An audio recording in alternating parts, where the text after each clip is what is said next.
Unfortunately, we don't have a mic tonight. Can you hear me if I speak that loudly? Okay. I'll try to do my best. Just kind of give me a signal when you can't hear me anymore. I'm very grateful to the Department of English, the Georgia Poetry Circuit, and the Georgia Council for the Arts for funding this reading, and to all of you, readers, listeners, and writers of poetry, including, among so many others, especially our President Colley, for attending tonight. I'm very honored and happy to introduce to you all Dave Smith, poet and fiction writer, editor of the Louisiana State University Press Contemporary Poetry Series, co-editor of the Southern Review, with more than 20 books to his credit, including his most recent, The Wick of Memory, New and Selected Poems. Dave Smith is truly one of the forces in contemporary Southern poetry. He has been awarded fellowships in the National Endowment for the Arts, the Guggenheim Foundation, and the Lyndhurst Foundation. And his work has appeared widely in anthologies and journals, including in recent years, the New Yorker, Black Warrior Review, the Yale Review, the North American Review, and many others. As a reader, I first came to Dave Smith's work by fortunate accident, coming across his poem Red Dog in the New Yorker.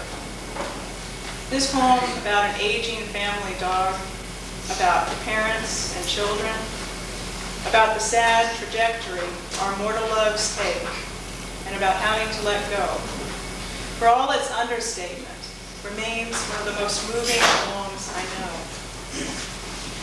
How odd to feel kin to a stranger known only as suffering, that thin thing in the eyes, Smith writes in one poem. And this kinship is what the reader feels with the author of Red Dog, as one feels reading so many of Smith's poems.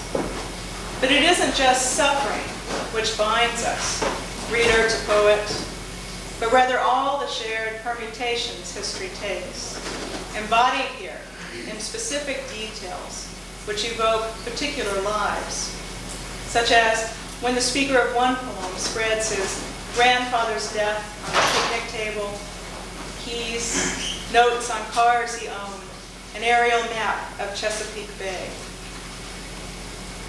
Because in his poems, event often serves as backbone, Smith is typically described as a narrative poet. But this term suggests a linearity, which is far too simplistic to describe the event that is a Dave Smith poem. There is clarity, but also complexity here. When you look at a candle closely, you see a wick is not a single thread, but a braiding. And Smith's poems work not through linear chronology, a simple telling of what's next, following that single thread through the maze, but by felt thought evoked through association, so that the poem itself becomes a weaving. Often this involves braiding together present and past, latent histories and potential futures. In Boy with Ringworm, the closely observed present evokes both personal history and future, as the speaker views the worm tracks as intricate as ways through the swamp we'd take until we drowned, or rose into lives not even priests might guess. For Smith, story doesn't so much offer an answer as it becomes a question, which pushes us in directions beyond simple narrative. For example, in a poem about shrimpers, through association, the description of their daily work becomes a question about our own lives, about how much or little we know about what might matter most, the history, which forms both us and the world around us. Boys on deck shovel the fish off, like the clothes of their fathers out of attics. Who knows what tides beached them, what lives were lived to arrive just here. What makers failed to tell us, lost in swamps of struggle, we lived as tales each life makes for love. What we don't know, we live and love, despite being left mostly in the dark. To know the depths, you must stream, Smith writes. And in these poems, anything can happen. The dead roll from blue dials like dreams that can't be turned off. Not yet, not ever. What Smith gives us is the past that breathes, unraveling the self down to the single shared wick, the braiding of memory and dream which shapes all of our lives, which brings us together in these small moments of light. Please welcome Dave Smith.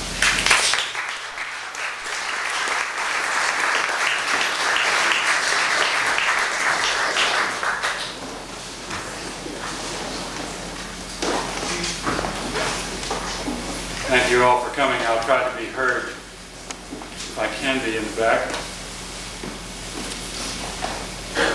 It's wonderful to be introduced like that.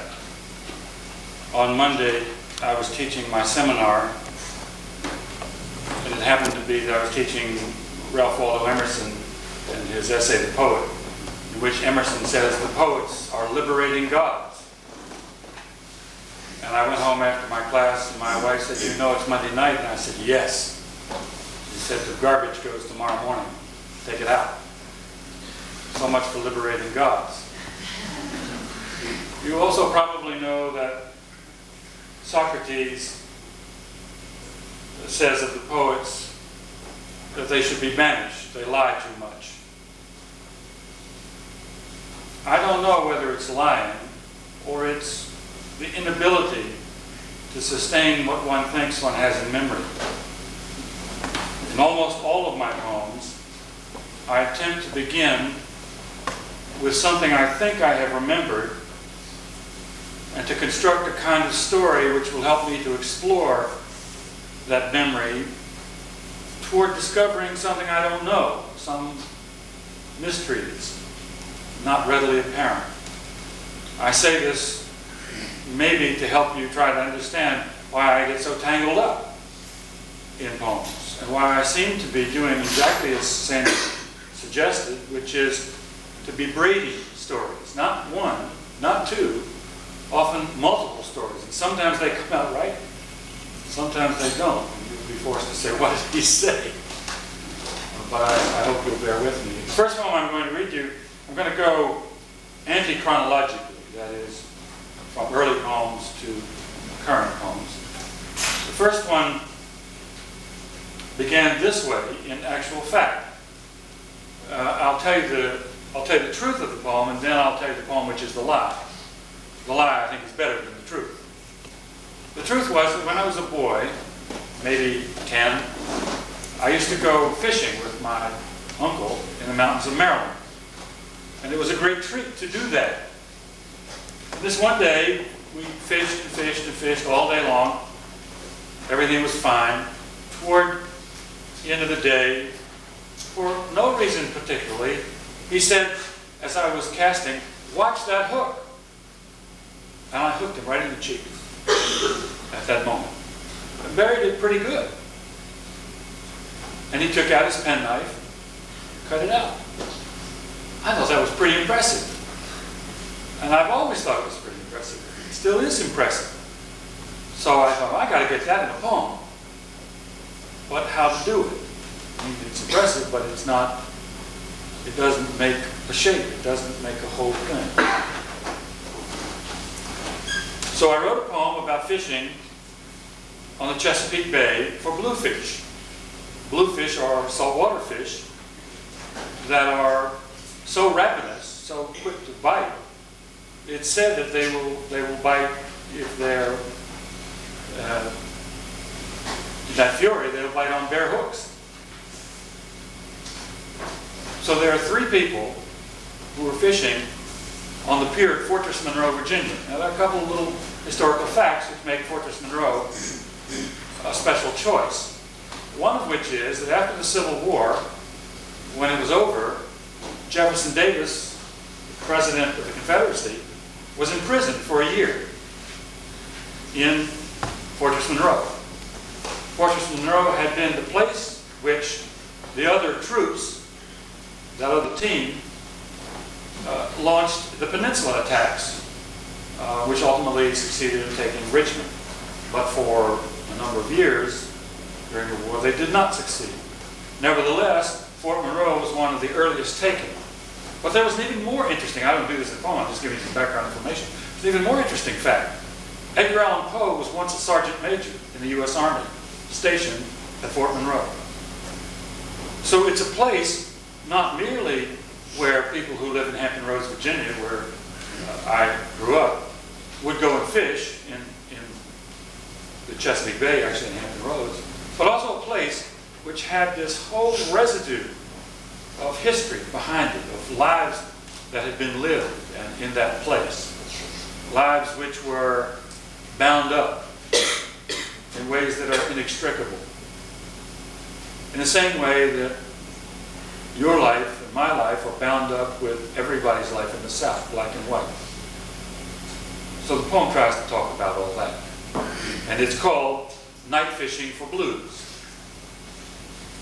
At Fortress Monroe, Virginia, the big-jawed bluefish, ravenous, sleek-muscled, slamming at rock at pier legs, drives into Chesapeake shallows, convoys rank after rank, wheeling through flume and flute of blood, something like hunger's throb, hooking until you hear it and know them there, the family.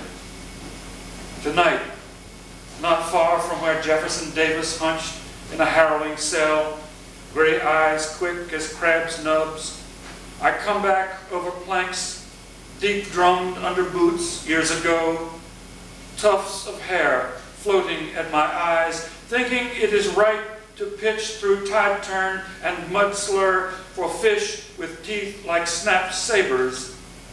In blue crescents of base lights, I cast hooks baited with Smithfield ham.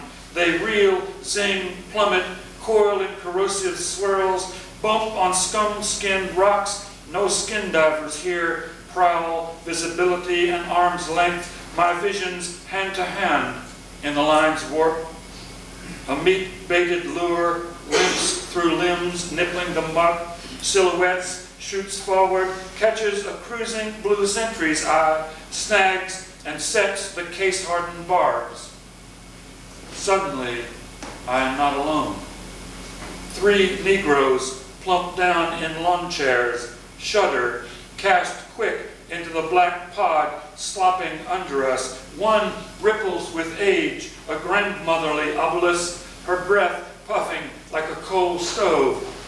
She swivels heavily, chewing her dark nut, humming gospel, then spits thick juice like a careful chum.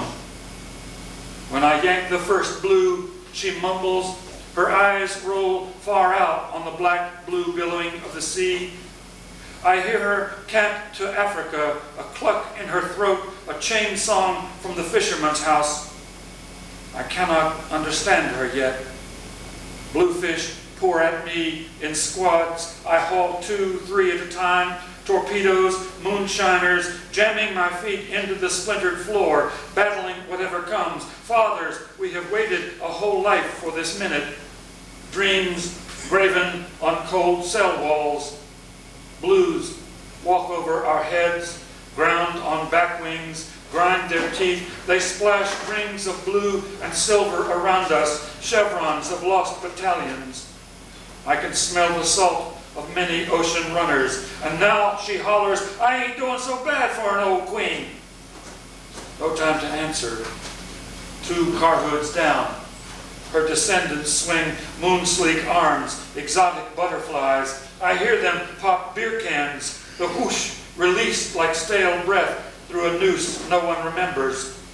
We hang fast, flat casts, artless, no teasing fishers.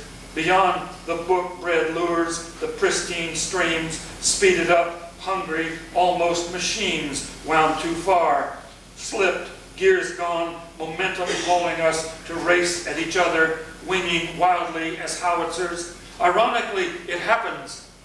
I feel the hook hammer and shake and throw my entire weight to dragging as if I have caught the goddamnedest blue in the Atlantic. She screams, "Oh my God!" 4 of us fumbling in beamed headlights and blue arcs overhead cut the hook from her face. Gnats nag us. I put it in deep, and it must be gouged out like old hate. When it is free, I hear blues not dead flop softly. I whisper, it's luck she could see us. She mops blood blued over gold-lined teeth and opens her arms so her dress billows like a caftan. She wants nothing but to fish. I hand her a pole, then cast as far as I can. She pumps, wings a sinker and hooks into flashing slop and reels hard. In one instant, both our lines leap rigid as daguerreotypes. We have caught each other, but keep on, pushed by blue ghosts that thrash in the brain's deep call. We reel shadows until we see there is nothing, then sit on the shaky pier like prisoners. Coil by coil, we trace the path of bluefish knots backward, unlooping, feeling for holes, testing, slipping gnats like small fears. Harried, unbound, at last we leap to fish again. But now, a gray glow shreds with the cloud curtain. An old belly fire guts the night. Already the tide humps on itself. Lights flicker like campfires in duty windows at Fort Monroe. She hooks up, saying, "Sons, they don't let us go." I cast once more, but nothing bites. Everywhere the circle of blues stiffens to flecks of blood. We kneel, stuff styrofoam boxes with blankets of ice, break their backs to keep them cold and sweet, the woman showing us what to do. By dawn, the stink has passed out of our noses. We drink beer like family. All the way home, thousands of blues fall from my head, falling with the gray Atlantic, and a pale, veiny light fills the road with sea shadows that drift in figure eights, knot and snarl and draw me forward.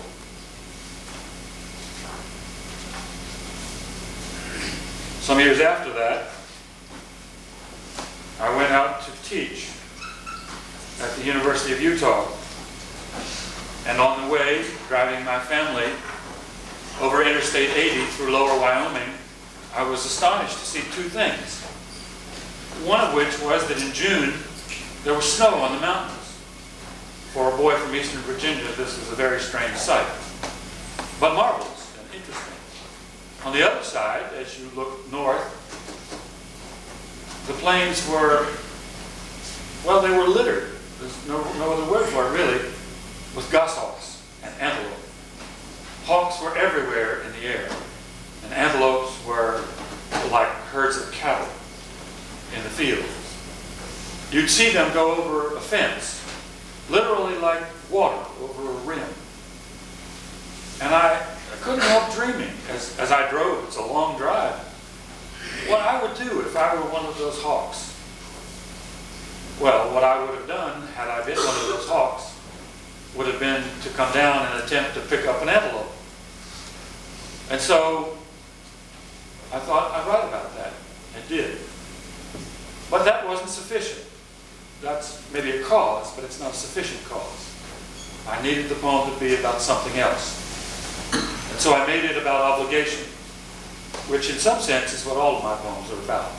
The obligations that each of us has and is able to fulfill, and the obligations that we don't fulfill and always nag us. In this case, the boy, man, who is remembering the poem, remembers that somehow he didn't get to his mother's deathbed in time, and his father held him guilty for that. The poem is called Goshawk Antelope. Against snow peaks, that country of blue sedge and shimmer of distance, rising into his tiny skull full of desire, he fell across my windshield, a dot at 60. And I, half looking for a place I had never seen, half dreaming rooms where blind miles of light lie on framed family faces, saw him before he was anything. A spot above the glassy road, and in my eye, acetylene burned by brightness and hours of passage, I saw memory. He came out of the clouded horizon like the hum dark of whipped phone wires and the quiet of first feathering shingles in storm or in the hour of burial, and dropped into absence where the antelope stood alive at the fence of barbed wire, horns lifted slightly, hovering on hoof's edge as it bored with the prospect of leaps, long standing and still. The wind darted dust gave no image beyond itself. Puff balls turned clockwise and counterclockwise as he stood changeless beneath that sudden whistle of gray. I felt my heart within those lovely shoulders flame and tried to buck off whatever the air had sent down as shapeless as obsession, and stopped my car, knowing already how easily the talons dispossessed all who without illusions live. Dark and light bucked, clung, shredded in me until I was again a boy on a fence, hunched in the dream-contending world. But someone far off was calling, and I could not undream what held me. Though I stood at last, it was late, too late. Someone called. The legs I had always trusted broke, and I fell from all chance to change what was done or undone. In Wyoming, in June, it was already star cold, and the mild blue of dusk beat back my mother's pain when I saw him, small as a wind, shriek for the cliffs, his dream gone, the aching, wingless antelope risen from a low mound of rocks, running from what was unseen, and there, like the red print of a hand about to fall. For I was late, wishing to God for a tree to hide under and see for once what had died out of my life, but would never leave or come back as it had been, like the slow growth of an antelope's legs into freedom. It was late. There had been no sign, no reason to move, except the call that might have been only dreamed. But once I stood under the keening moon that in Wyoming owns all that is, and I begged the stars not to come gouging my bitter and motherless sleep, where I lay long and long, as I do now, over barbed wire for the peace of the night gleaming peaks, the flare of absence that came falling into the accusing goshawk face of my father in that dark room where I walked too late, where the glowing fur tufts of candle shadows drift on her face and his, and what was held has become suddenly lost like breath.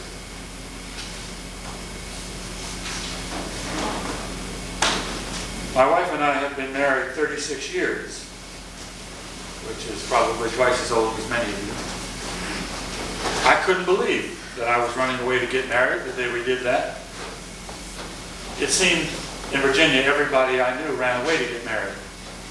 And you ran away to North Carolina. In North Carolina, you run away to South Carolina.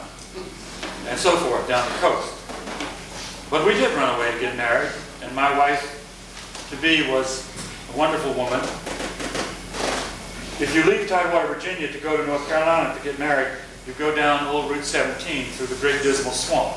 I think of that as a metaphor. And in the middle of the Great Dismal Swamp, I changed my mind. And I literally turned the car around and came back. But she loved me enough, she went a second time. So we managed to get married. But it wasn't all that simple. We didn't know where to go. So we went to a little town called Camden. And we pulled up to a gas station, which is where I learned everything I learned. And I asked the guy, where could I get married? And he looked at me with the zany look you might expect. And he said, well, I need a justice of the peace. And I said, where can I get one? And he said, on. I thought this was Allen Ginsberg's on, but it meant I am one. Once I understood that, I said, okay, can you marry us? He said, no, you have to get a blood test. So we had to go do this, we had to go. Finally, we wound up at the place where we'd get married, the address they sent us to. Parked the car, looked up, and it was an X-rated movie theater. But this had something to do with what I had in mind. But not entirely. I mean, it just didn't make any sense. There we were. But there was a little door to the side. And we finally saw the little door, we went up the stairs, and we came into this. It looked like a doctor's office who had been certified, whatever they do to doctors. And stuff was piled up all around his desk. He didn't even bother to look up. He pulled a piece of paper off from a file, and he started to put a pencil in. He said, "Are you now, or have you ever been crazy?" Well, it seemed to me I was there, and that was proof of it. But in any case, maybe I wasn't crazy. Well, this is a poem I read for my wife, which is about running away to get married, and the promises that last for a long time if we're lucky. It's called Wedding Song. Camden, North Carolina is not picturesque, though it is the place we remember where many men and women have gone in good luck and bad to repair aching hearts. For $5, no one asks your age or looks for the curve swelling under the skirt of the cheerleader. Our justice of the peace pumped gas and spoke the words through gums long toothless and tobacco black. The tourist honked for help. He gave each of us a sample box of cheer. Y'all come on back anytime. The first time down Route 17 by George Washington's ditch, he of the chopped cherries, we turned back in the dismal swamp. Who could make up a truer thing than that? You weren't fooled. Neither was I. The second time we made it. A wheezing clerk above an X-rated movie house slowly printed our names. He chewed an onion's golden rings. He said, "Are you now, or have you ever been crazy? Weren't we? Isn't love something that breaks, drooling and dangling inside like a car's hot water hose that leaves you helpless, God-forsaken in the middle of nowhere? Y'all come on back anytime. $50 and 2 economy boxes of cheer. How far could we get on that? I was certain you'd end up croaking home to mother after those early months. Our first house had more holes than we could cover. Mice, snakes, spiders, our dinner guests. In that place, you woke to the screams of a mare who dropped half of her foal, dragging half around the rented house, until with a tractor and chain, our landlord delivered us. That chain still dangles in your dream, and his, y'all come back anytime. Sometimes, when I think we have learned to live in the world, the faces of children lining our walls, the darkness waiting ahead like a swamp that's no joke, I turn and find you coiled in a corner of light. I think of the $5 green unfurled for that clerk of hunger and fools, the blue acrid soap that scoured us cherry red, and the screams of our years. Are we now, or were we ever crazy? Sign here, the man said. And we did. The voices of men and women making love, cracking up through that black movie floor. I hear them still.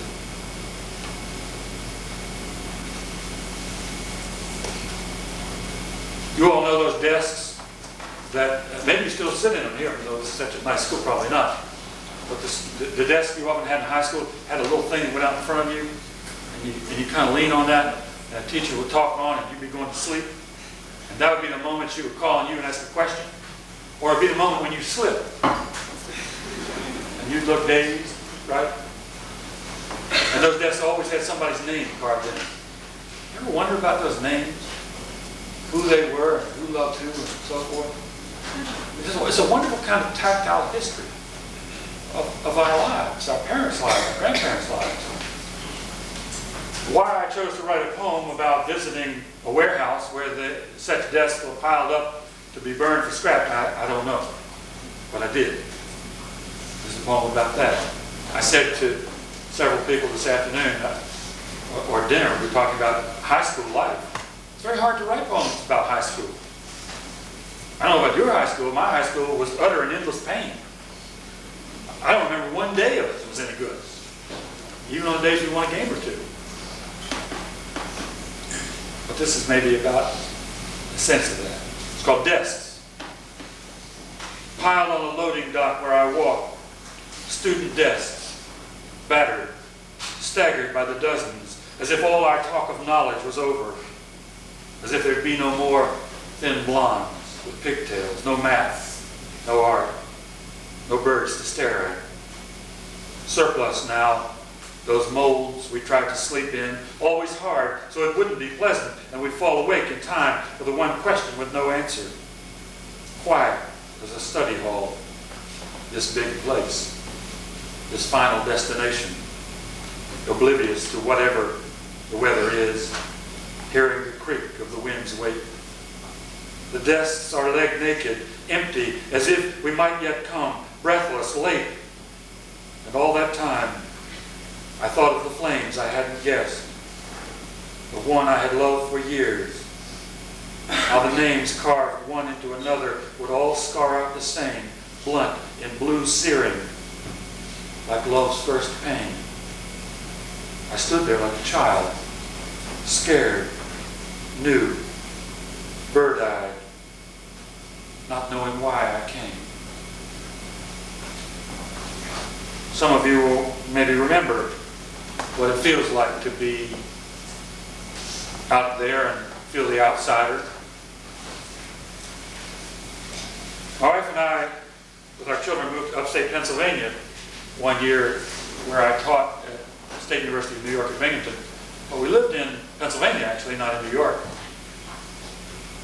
And our dog had just died.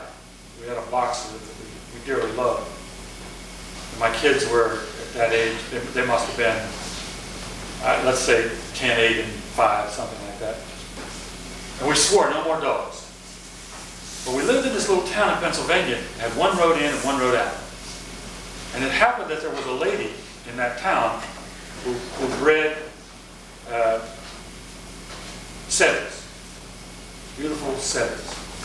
And she had a great marketing device. She would put this little wire cage out in her front yard. And she put these puppies in the cage. You had to go by there.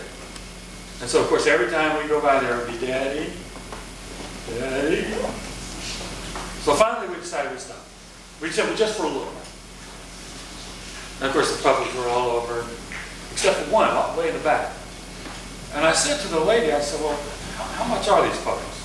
She said, $400. I said, $400? I mean, that seemed like a car to me, another puppy. I said, well, how about that one back there? She said, oh, you don't want him. I said, well, how about that one? How much is, she said, you don't want him. I said, why? She said, he only has one testicle. So what? You know, I'm not going to test him. I don't care. I said, how much? She said, $75. I said, so we bought this dog. We had him, I don't know, 3 months, he weighed 80 pounds. He was huge. And he had several bad habits, 2 of which were he loved to run away from home, and 2, visit farmers who had chickens. They didn't like this a lot. He would come home occasionally, and we knew when he was home because he would smell like a skunk. I mean, it was terrible. Some of you may know what you do with a dog that's got a skunk. Well, I didn't. Luckily, we had a neighbor Who knew? So we go see the neighbor, and the neighbor says, oh yeah, you just wash them in tomato juice. I said, tomato juice? Yeah, wash them in tomato juice. I said, well, where do you, it's midnight, where do we get tomato juice? She said, I just happen to have a bunch of cans of it. So, turn on the floodlights. My wife's in her nightgown. She's crying because she's so angry about all this. I'm standing on the porch laughing. And she's out there in this big pail that the neighbor brings over, tomato juice, washing the dog. So now I have to read you the poem. The poem is called Skunk. And you also know what skunk means you don't win. Score is 0. Under the womb-like wheezing of spruce, she finds him and calls until he slides out. That big, unhousebroken baby we lost. I watch from an eclipse of floodlights, my wife kneel and try to coax this dog into a rubber bowl shaped to feed a sow, strong-jawed as death. But he won't stay. He's racing in the darkness, stinking up the leaves he goes through. It's midnight when the sluicing begins and her crying.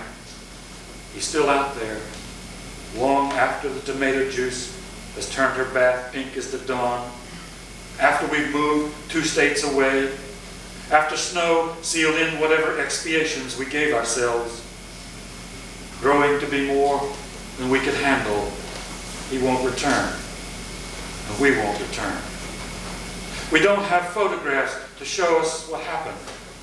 But when local dogs howl like children, when thick summer leaves us sleepless, oiled with sweat like breast milk, I hear a snuffling, lift her and draw her out in her gown. I see the red flow. I hear the spruce as the first spurts like desire.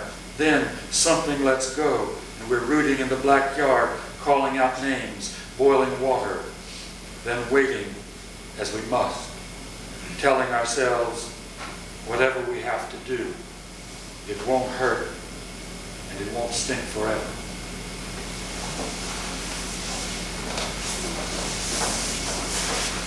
I got to a point, you will notice that those poems are all approximately a certain length. I got to a point that I stopped writing. And to make a long story short, I gave myself assignments to write small poems so I could get back into the habit. And I agreed with myself that I could fail, I could write bad poems, and I could write about anything I wanted. It turned out to permit me to write things I hadn't ever written before. All of the poems are 13 lines, which should tell you nothing in hearing them, except that they are compressed in a certain way. The first one you will recognize as being about Lazarus. I just sort of wondered what Lazarus said when they rolled the rock back. I mean, he could have said, "What's up, man?" What did he say? This is called arising. Did he peek like a child where nippled sunlight poured? Did he call from cradling dark a woman to come? Did he brush off gravel, aware of himself? Did he sing in his skull despair, as men now do? Did he first unfill what swelled his lower parts? Did he hear that water blooming like her breath? Did he know which way up held his face, his feet? Did he fit his palms where the rock must answer? Did he fight the poison of desire's first bite? Did he smell what the rock held out as well as in? Did he consider rituals, duties, days ahead? Did he say to them, "Your best clothes are useless"? Did he tell the first face, "I have missed you the most"? Those of you who are students of poetry will recognize that the device there of repeating the first phrase is anaphora, which is, of course, the device that organizes most of Whitman's poems. My father was killed in an automobile accident when I was 17. It seemed like the end of the world. And it motivated me to write a poem about that and about getting married too soon. and about the way in which poetry, which is often presented to us as having the answers, doesn't. The poem is called A Lay of Spring. Most of you will think that means one thing. A lay is a song. My father must have been cold in his casket, ice shocking the Bermuda lawns, the roads, tulips just trying to get born. I wanted him alive. I dreamed, I yelled, I was sorry. 17, not yet a man, brooding believers. I was a non-smoker.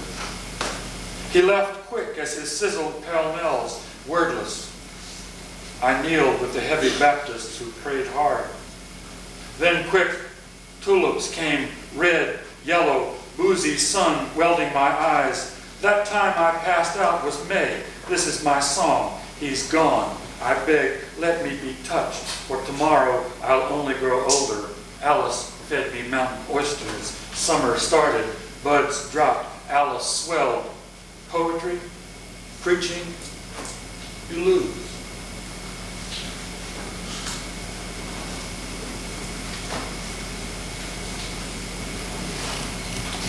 I wanted to write a poem about a friend. It's very hard to write about friends. It's much easier to write about hard things, mean events that happen.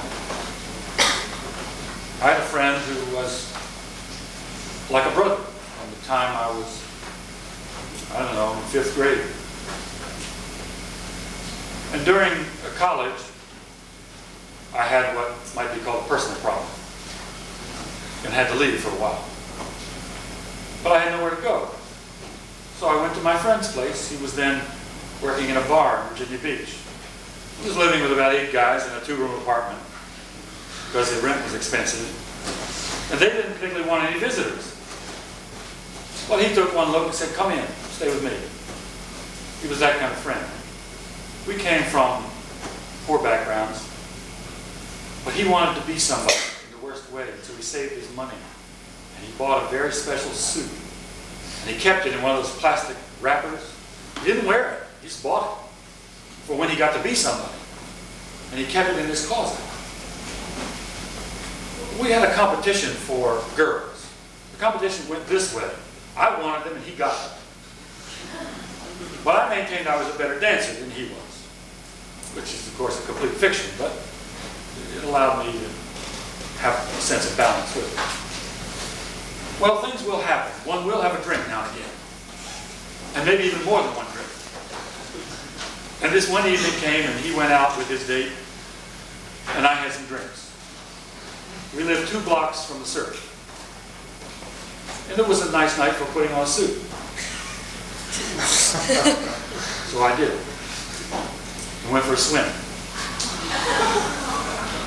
What do you think your friend would say to you? I came back, and he and his girlfriend were there, and she was upset. He just grinned. It was okay. It was my friend. That's the point. So this is a poem called Elegy for My Friend's Suit. He saved all year for the gray suit, Brooks Brothers, because he wanted the best, but left unworn what the plastic shroud held. All night I watched, drunk, who outlived him by years. Tempted, I armed it. 2 blocks away, surf rolled, sky and ocean kissed. Wanting to be him, not yet a poet of joy and time, I danced in the surf, a 42 regular. I stunk up the dawn, puddled floors, left heaped seaweed. His dead face still laughs when I ooze from that sun. That squint he had from birth, a friend's blink at the truth. His eyes went kingly, women squirmed to touch him. That kiss of death on his arm side, what a prick. But well suited for dancing, he said, though less than me. He's also taught me how to play 9-ball. 9-ball is a pool game. It's a fast game and a game you can lose money quickly on. The high school we went to was near a pool hall. You would go up these dark stairs, and there'd be a line of old men sitting along the wall. You'd see them and they looked like the dead. But they looked awful. They'd just wait for it. And the time would come and they'd say, "Want to shoot a game?" And if you did and agreed, there went your money. But in a way, they had the answers. You know, I mean, after a while they died. They weren't there. And you kept going back to shoot your game. And it's like life. You know, it's just a big statement, but you get to be the older one. You don't have the answers that people are looking to. The poem's called Nine Ball. My anger's long for the room of broken chairs in rows, spittoons with death's brown beauty breathing its glue atop the stairs that clattered and turned you in where they waited, shot, glared, and hooted. The goons who knew more ways to make you rack and pay than pilots, birds, and dusk's dark trees. I took my cue hour by hour, learning what deceit is, the tuck, throw, and cushion lean you'd need if they missed the break. Nearsighted, I kept losing the path they'd spin. Then those shooters faded to just faces along the walls, only tails in pieces, then whispers. Then I bent alone. They took all I had with a greased game of 9-ball. Come tomorrow, they said. I meant to. I still mean to.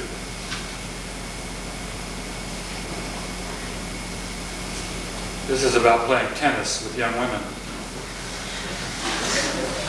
It's called making a statement. I went out to substitute in a foursome with one of our graduate students one day, and I had neglected getting a haircut for a while, which I tend to do. And she, this beautiful blonde girl, took one look at me and said, "Making a statement, huh?" I didn't think making a statement, but maybe I was. So, for all the old people, there aren't many in this room, this is going for you. And there's a mention in it of Samson. You may remember Samson was the guy who had a girlfriend who cut off his hair. Thousands lately have asked me about my hair. Why is it so long? Why haven't you cut it? I think about Samson and his woe. His hair, like thickets where I was born, swamps, tall grasses, bending with red-winged blackbirds, like a woman's nipples in the quick sun gold. I could tell about Samson, about the girl, but I say, my head's cold, I need cover. Playing tennis with a leggy blonde I love, I admit I can't do anything with it, my youth. She rolls her eyes into a smashing serve. You old guys.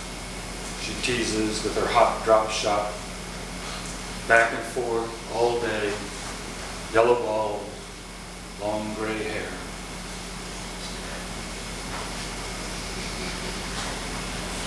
You have to be old for that.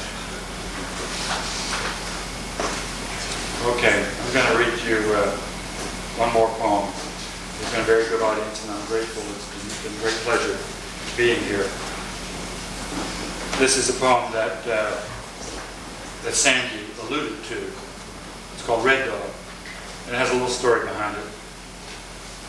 About 8 years ago, I was up at the Sewanee Writers Conference in Tennessee, and my daughter called and said, "Dad, wonderful news, you got a letter from the New Yorker, and they have bought several of your poems, one of which is Red Dog," which I had written because my son was then leaving home. He was actually I had thrown him out. He had stopped going to college, but he had to stop spending my money. And so he was going off for a visit with the Navy. And I wanted to write him a poem about his dog. He had this huge boxer that we had bought him as a young man, who was called Red. His full name was actually, this will show you what dyed-in-the-wool Southern if we were, Lee's Red Gavin. And we just called him Red. Well, I wouldn't show my son the poem. I just said, you'll see it in the New Yorker, and it'll be your gift. You know, I want you to remember. Because what happens, I'm sure you've all done this to your parents, you go away to college and your dog becomes their dog. you come home and visit them every now and then, but the dog is the one that keeps them in the house now, or the cat, or the tap rabbit, or whatever it may be. But, so anyway, there was the poem. It was supposed to come out in the New Yorker. And a year went by and it didn't come out. Another year went by and it didn't come out. And I wrote them a little note and said, hey guys, have you forgotten? And they said, oh no, it's coming, blah, blah, blah. And they gave me some kind of reason that it would come out. Third year went by and it didn't come. By now, it was getting to be a kind of joke. How long is it going to be? After all. Well, in the summer of '98, I was at a writer's thing in Italy. And my daughter called and said, great news, Dad. You got a letter from the New Yorker, and there's a Xerox of the table of contents. And it says right there, Red Dog for August, whatever it was, month, date.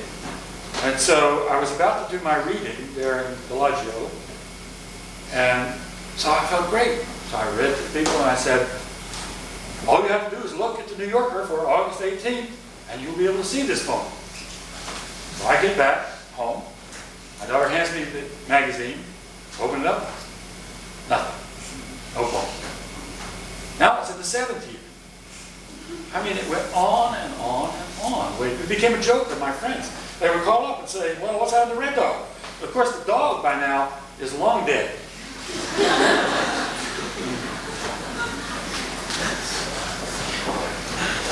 And my son hadn't seen the poem. He's now a prosecuting attorney in Dallas. And so last year, the poem finally came out in the New Yorker. So then I start getting letters from people all over the country about their boxers. Like I care. But, people are moved by this poem. This dog was, if you've ever had a boxer, you know what I mean. This dog, a big boxer, would go maybe 80 pounds. When this one died, he weighed 129 pounds. I mean, he was huge. I once saw him go over a 6-foot fence, one bounce, boom, over. Incredible. But he was my son's dog. So in writing this poem, I was not only trying to say goodbye to the dog, but goodbye to my son. And as you hear, there's a reference to a father who's become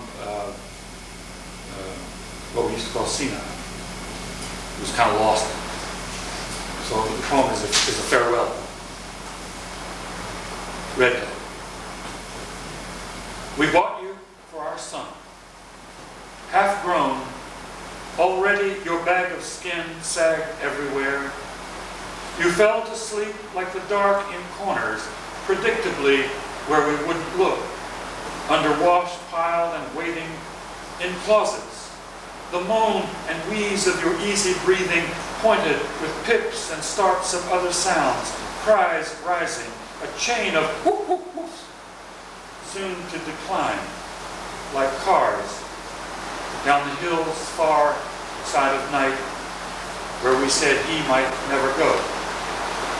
Of course he went, as with him went also you.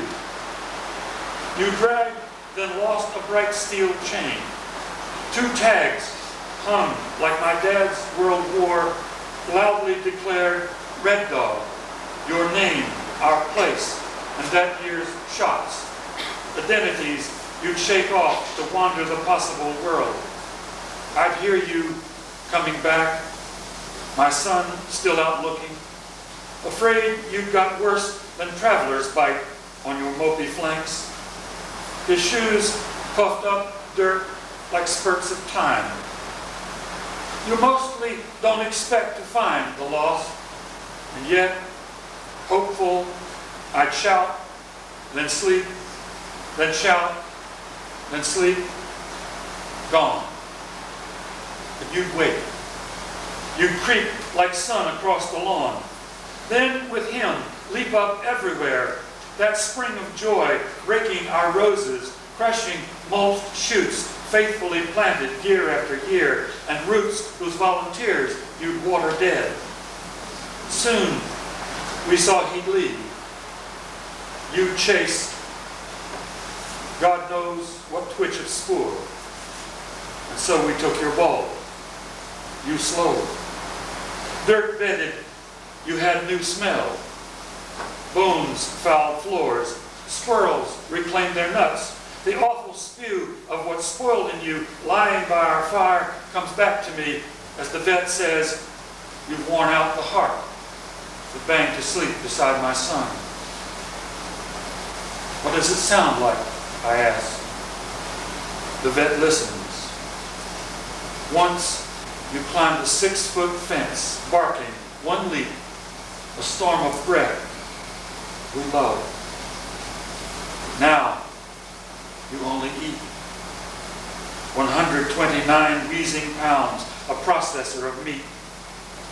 Like my dad, you face me, hesitate, then piss blankets and floor. Deaf, eyes blank, the chain slipped again, you're lost. You don't miss a boy's games, nothing swells your interest, even the moon's rattling tags I've hung above the waiting spades. The vet claims it's time. We've let you go too far. Calling at last, I say, son, it's red. Come home. Thanks.